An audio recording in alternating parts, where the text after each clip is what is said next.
This is Master Max 888, back again with some Fortnite at Frenni Fazclaire's. There is a lot for us to do as I'm about to enter Night 8 of the games. I'm going to keep the intro short. I'm just going to get right in it and see what Night 8 has to offer. I know Mary is going to be introduced at some point here. I don't know if it's going to be Night 8 or Night 9, but her character should make an appearance in Fortnite at Frenni Fazclaire's, and I've been really looking forward to that. So hopefully Night 8 is going to be it. So let's just go ahead and get started here and see what's going to happen in this brand new night of a Fortnite at Frenni Fazclaire. Here we go. When I get home, Zero is nowhere to be found. Her plushie is still here though, so I'm not all that worried. It's been a long day, so I settle into bed hugging her plushie. And it's a lovely plushie, by the way. It did show up on screen before, so maybe it's gonna show up again. If it doesn't, I'll just have, like, the artwork of the plushie on your screen right now so you can see it for yourself. It's an adorable plushie, and I certainly would love to see them being made in real life. But as I discovered myself, making plushies is not that easy. It's quite the process. So I'm not gonna put that pressure on NightFoxWorks, the game dev here. Zero's plushie is still in my arms as I yawn and start to roll out of bed. I have some time to do some research before work. What am I going for here? Do I go with local missing persons? I don't really get anything of that. Or at least I don't believe I am. So what about paranormal? I call upon Zero and sit against her in bed. With her help, I'm able to research magic more effectively. Let's try and learn more about Zero. If what I'm reading is true, then I think I understand the process of how to create my own wards against magic and technology. Most reputable sources maintain that scrying isn't real. But I'm willing to bet Smith still has his office and home warded against magic all the same. Maybe that's how he's keeping Zero out from sensitive areas. That, Mr. Smith is definitely knowledgeable when it comes to a lot of stuff. It's gonna be hard to take him out. I also think I might be able to conjure up a thunderstorm with a 24-hour lead-up time if I had the right components. Trouble is those components aren't going to be something I can just grab at a normal curio or magic store. I also find more information about the weather control ritual. The more I dig into this weather control stuff, the more I wonder if it's real. Hey, if it could help against snowstorms, I'm down for that. I'm going to look it up myself. Because if it was real, then everyone would be doing it.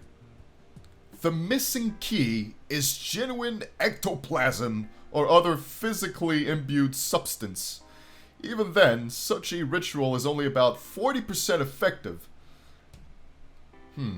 Genuine ectoplasm. I don't suppose you could. If you milk me like a cow, yes.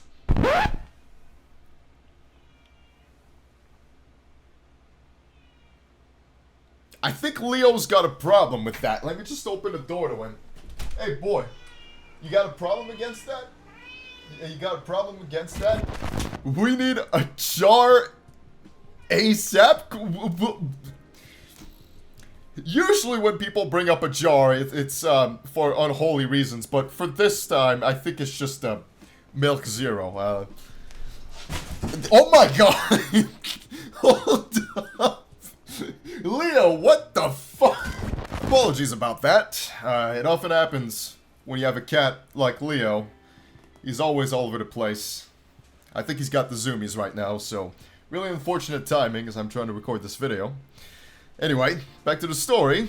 After frantically finding a jar for Zero to hold, I moved behind her and slipped my arms under her armpits to grope her boobs. We're really gonna milk Zero here. We're really gonna milk Zero.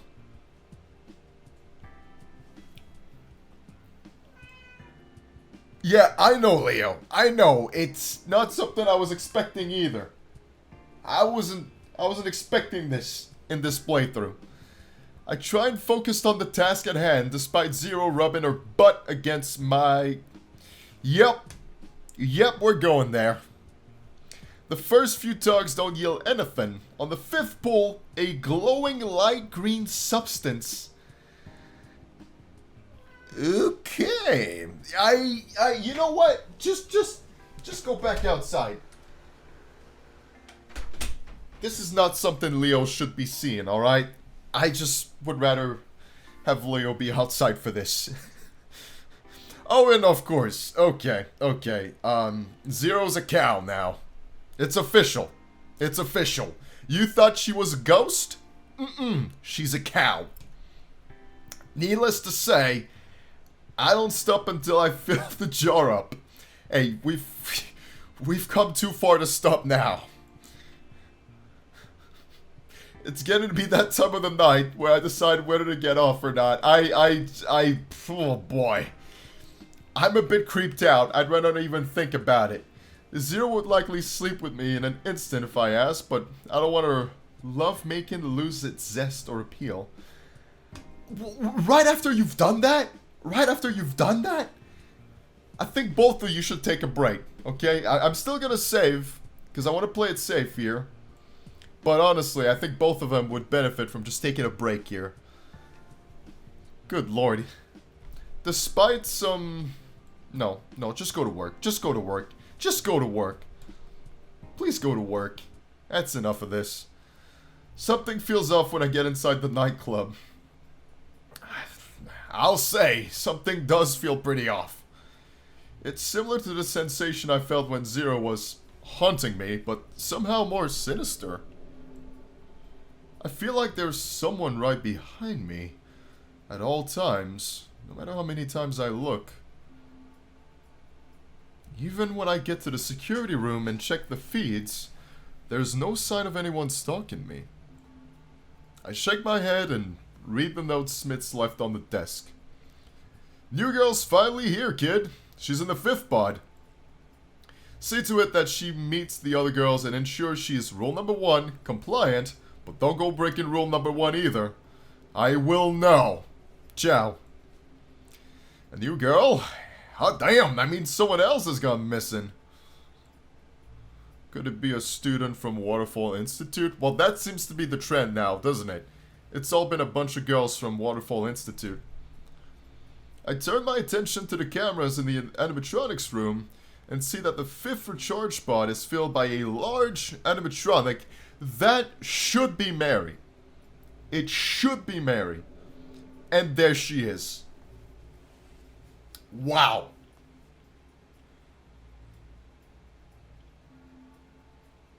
Just give me a moment here. I'm like admiring the art of Mary. That is absolutely remarkable. If Mary wasn't a favorite before, Mary's gonna become a favorite with this game. Let me tell you something. That design is perfect. Down to every minute details, alright? This design is yummers. That's all I gotta say about it. I think it makes it pretty clear what I think about it. Her body is overall white with black X markings and stripes here and there. It has special joints that I'm guessing let her control how wide and how tall she is to some degree. Exaggerated makeup and painting covers her faceplace. Not unlike classical theater or carnival masks. The pod name tag reads, Mary. The timing of Mary's arrival is suspect. I don't think Smith's caught onto my machinations thus far, but for a new girl to show up right in the middle of upgrades to the original girls does seem quite suspicious. Does he plan on getting rid of one of the other girls? I have no ideas where her loyalties lie, let alone why Smith wants me to make sure she's Rule 1 compliant. Shouldn't he have done that before unleashing her into the club? I decided to bring Zero in on this. Like, Zero is definitely our most important partner in the story so far. She's always helping us out, so I really appreciate Zero. She's a big help. New girl showed up at the club. I think Smith's up to something. Mind coming to check things out? I couldn't get close to the new girl. What? She's warded like the server room.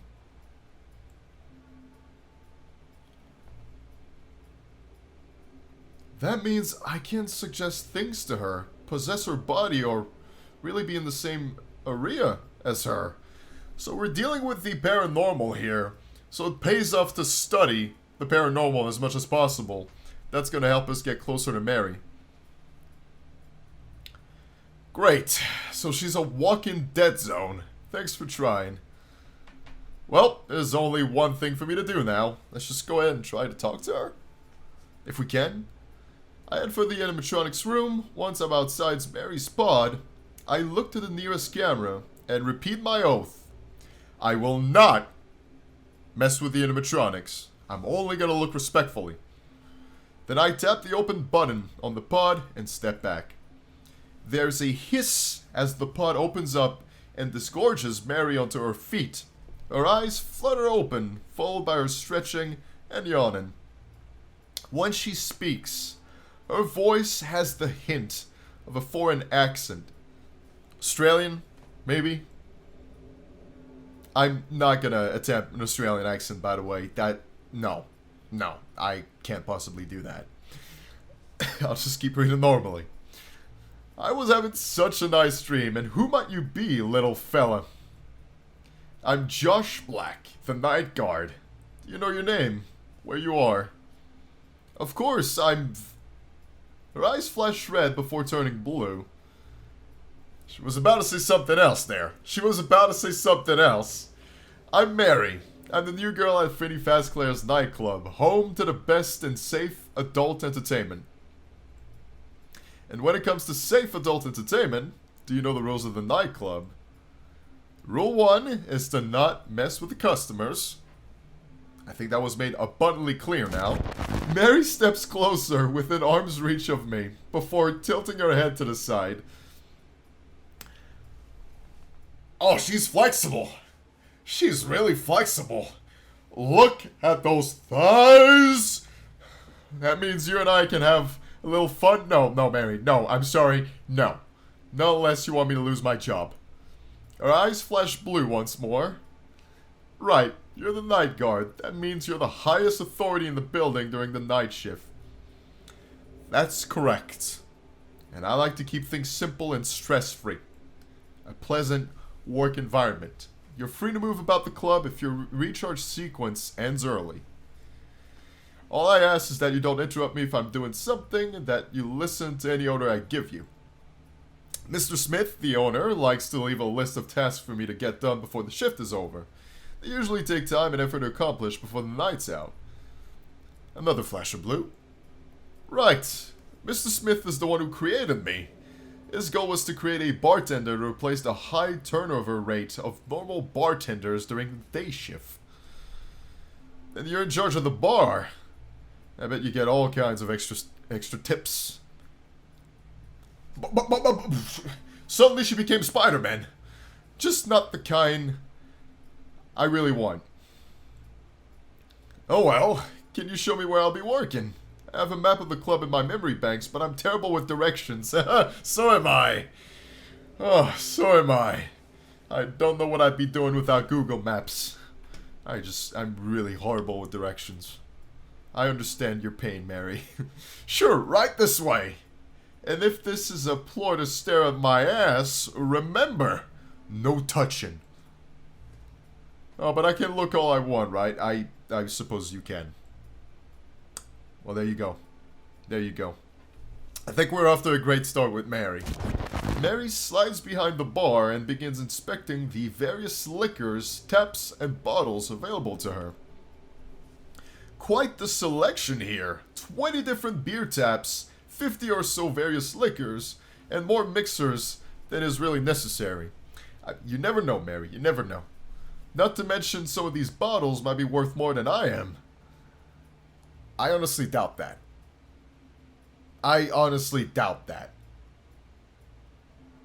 think you're exaggerating a little bit, Mary.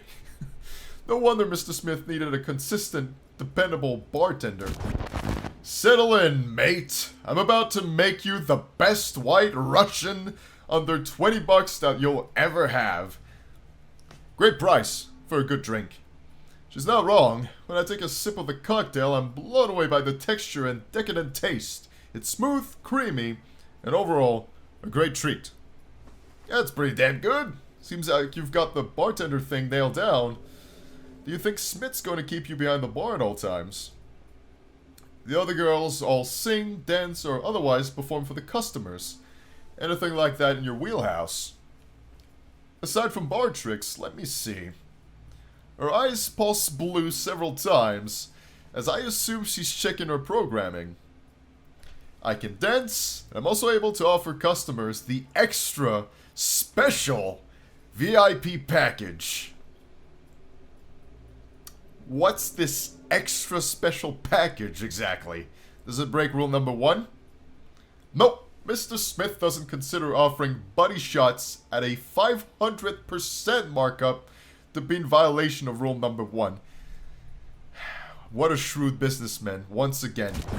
This might seem like an odd question, but you have this aura about you. Any idea what that might be? The whole paranormal thing. Mary's eyes flash crimson for an extended period before she laughs it off. For someone that doesn't want/can't mess with me, you certainly aren't adverse to flirting. I don't think Josh was trying to flirt here. He just really wants to inquire what's going on with the whole paranormal thing. No dice there. At least I have some major clues to work with whenever I go searching for missing people later on. She's Aussie, a bartender, and her name likely begins with the letter V. Could it be Vivian? It might be Vivian. That'd be a nice name. There can't be too many of those, even if I go back a few years. I decide to pass off my comment as a joke. Just check in your rule number 1 restraints. Last question, but before I leave you to it. Do you have something like a bouncer mode if one of the patrons get rowdy or needs to be kicked out? I've bounced enough bars to know that a bartender is lord of their domain. Mary leans over the bar, squishing her assets. On the surface, she answers, "Good lord. Oh, I'm quite capable of dealing with people making trouble for Mr. Smith. Oh, I bet you are. I bet you are. She's a big, big girl. Don't worry, Josh. I'll keep the day shifts safe."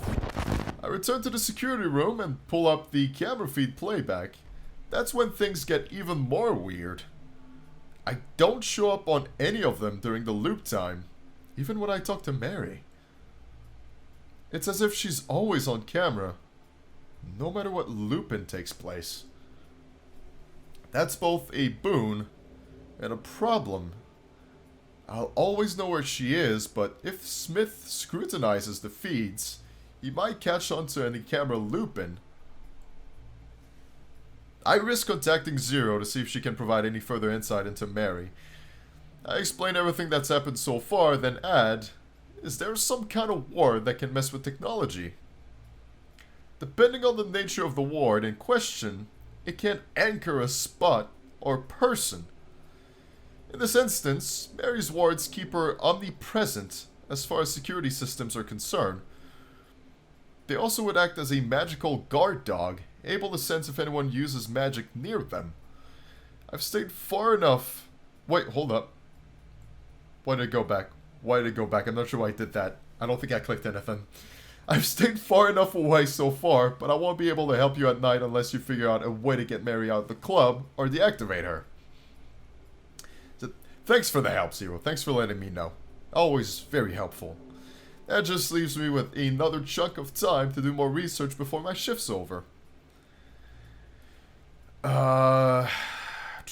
This may be the perfect time to plant those cameras I bought. Yeah, the cameras I bought the previous night.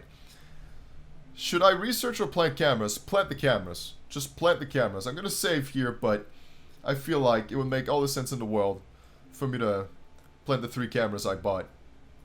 I've got 3 spy cameras to place. Thankfully, I already mapped out most of the vents on my 6th night here, so I know where to put 2 of them. One camera is going to be as close to Smith's office as possible. The other one is going near the server room secure ducts, and that leaves just 1 extra camera to plan. Can I choose where to put it? Perhaps I should save this camera to watch my apartment.